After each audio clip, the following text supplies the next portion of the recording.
करो। पार्वती जी ने पूजा की थाली लगाई।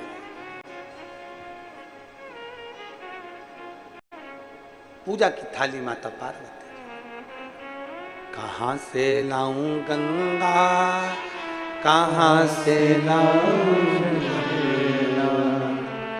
कहां से लाऊं सरयू अपार पड़ी रे, और भोले तेरी सेवा हमसे ना बनी रे, भोले तेरी सेवा हमसे ना बनी रे। कैसे करूं सेवा, कैसे करूं आराधना। पार्वती पूजन की थाली लगाकर आई।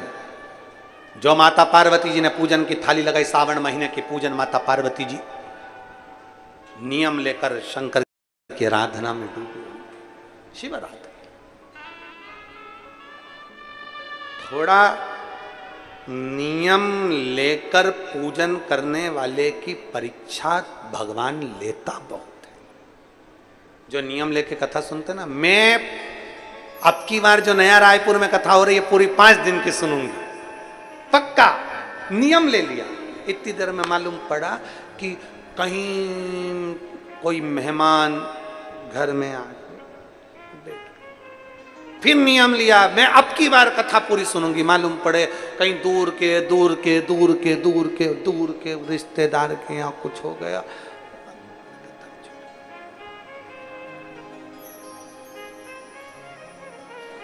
फिर निवेदन है, जब कथा में पहुंच जाऊं ना, कथा में जब पहुंच जाओ, पहुंचने के बाद पहले से अपने मोबाइल पे मत डालो कि मैं नया रायपुर कथा सुनने जा रही, बाय बाय। हाँ, पहले से अपने स्टेटस मत लगाओ कि मैं कथा सुनने जा रही।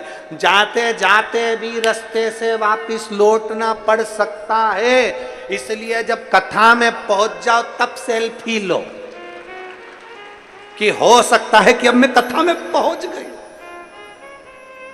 हमारे कुछ कर्म हमको कथा में जाने से रोक सकते हैं, हमारे कुछ कर्म हमें भगवान के नजदीक जाने से रोक सकते हैं, हमारे कुछ कर्म परमात्मा के नजदीक पहुंचने से रोक सकते हैं, हमारे कुछ कर्म भगवान के नजदीक जाने से रोक सकते हैं। पहुंच जाओ तब तो आ जाइए। कुछ कर्म ऐसे हैं जो हमारे रोक सकते, हमारे नजदीक आने पर हमें रोकेंगे, हमें परमात्मा के नजदीक जाने पर रोकेंगे, हमें प्रभु के करीब में जाने पर रोकेंगे हमारे कर्म। जब पहुंच जाओ तब मानो और खुद फिर चिमटी खोड़ के देखो, हां सही में पहुंच गई, हां सही में पहुंच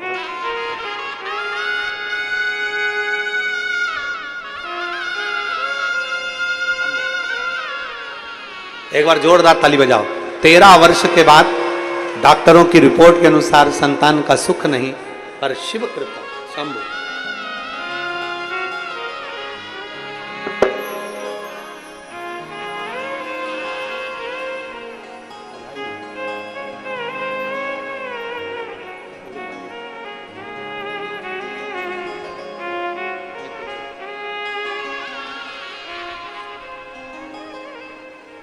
और शंभु शरणे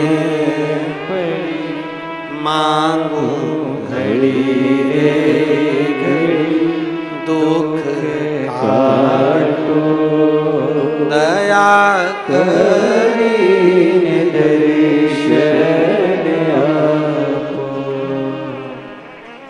शिव तत्व को पाने के लिए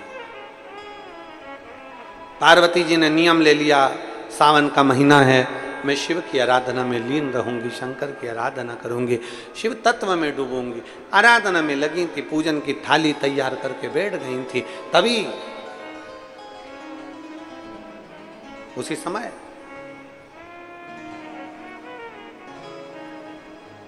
जालंधर ने पार्वती को पूजन करते समय देख लिया। जालंधर असुर है, राक्षस प्रवृत्ति का है। और जलंधर ने देखा कि पार्वती जी पूजन कर रही हैं। पहले कथा में कहा है, क्रीम की चमक कुछ दिन की होती है और अच्छे कर्म की चमक मरते दम तक रहती है। क्रीम की चमक थोड़े दिन की है, अच्छे कर्म की चमक मरते दम तक है, आखिरी तक रहेगी चमक तुम्हारे चेहरे पर, अगर कर्म अच्छा करा है।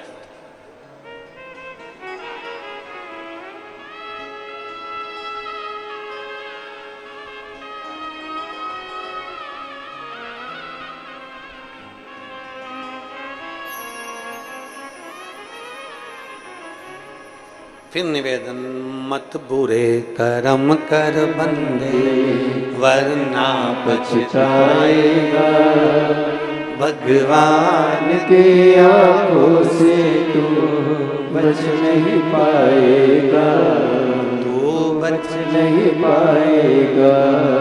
हरे ओ अज्ञानी मत करना नादानी, तेरे कर्म का फल भी तू ही पाएगा, जैसा किया तूने तेरे आगे आएगा।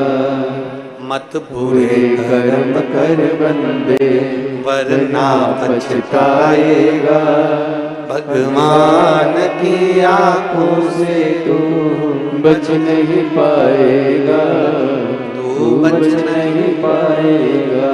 जलंधर ने माता पार्वती जी को देख लिया। पार्वती जी को देखते ही जलंधर के मन में भाव उत्पन्न हो गया। पार्वती जी की सुंदरता देखकर राजा जलंधर पार्वती जी को अपना बनाने का विचार कर।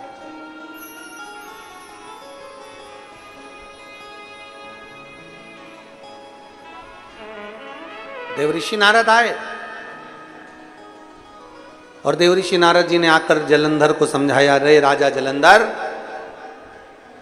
तेरी धर्म पत्नी वृंदा इतनी सुंदर है, तेरी धर्म पत्नी वृंदा इतनी सतीत्ववान है, पतिव्रता धर्म का पालन करने वाली है, पति को परमेश्वर मानने वाली है, वो वृंदा तुझे परमात्मा की तरह पूजती है रे जलंधर, और तू शंकर भगवान की अर्धांगिनी माता पार्वती जी को तू गलत दृष्टि से देख रहा है, तेरी बुद्धि मारी गई है,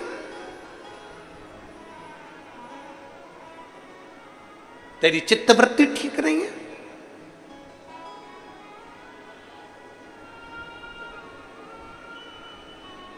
पराई नारी और पराया धन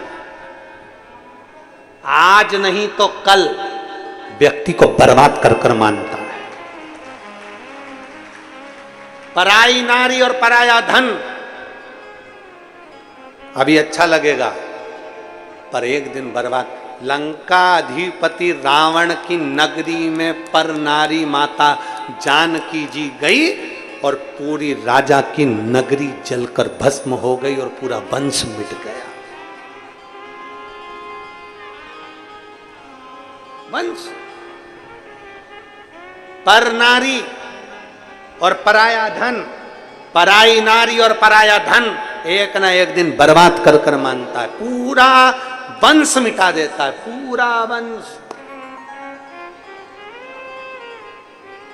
तुम्हारे बच्चे, तुम इतने बड़े ऑफिसर हो, तुम्हारे इतने बड़े पद है, तुम्हारी इतनी बड़ी प्रतिष्ठा है, तुम्हारे नीचे 10 लोग सलूट ठोकते हैं, तुम्हें 50 लोग सलामी ठोकते हैं, तुम्हें 50 लोग आदर सत्कार करते हैं, और तुम्हारी औलाद, तुम्हारे बेटा बेटी तुम्हारी आवाज से ऊंचा बोल रहे हैं, समझ लेना कि कोई धन तुम्हारे घर में गलत आ गया, जिसका भाग आज मुझे भोगना पड़ रहा है और मरते दम तक भोगना पड़ेगा। अभी पूरी दुनिया को तुम दबा रहे हो, आने वाले समय में पद और कुर्सी से जब जाओगे तुम्हारी औलाद तुमको दबाएगी, तब समझ में आएगा कि परधन क्या होता है। पर स्त्री और परधन आज नहीं तो कल रुलाता जरूर है। और साधन नहीं रुलाता, बहुत लंबा टाइम रुलाता, बहुत लंबा समय। सोचिए, विचारिए, पर स्त्री का संग नहीं होना।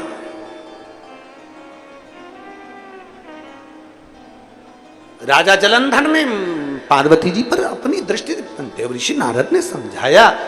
देवऋषि नारद कहते हैं, ए जलंधर क्या कर रहा है?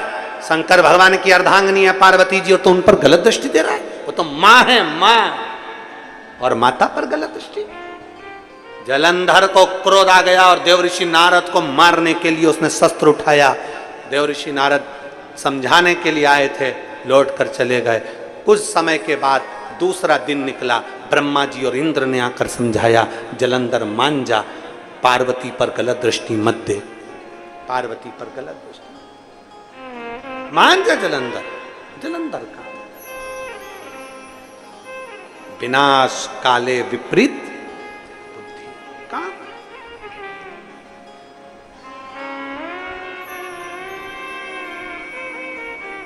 कैसे मान जाए? जब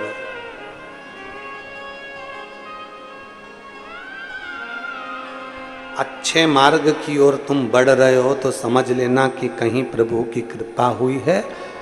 गलत मार्ग की ओर आप जा रहे हो तो समझ लेना कि भगवान ने अब हमारा साथ छोड़ दिया, छोड़ दिया।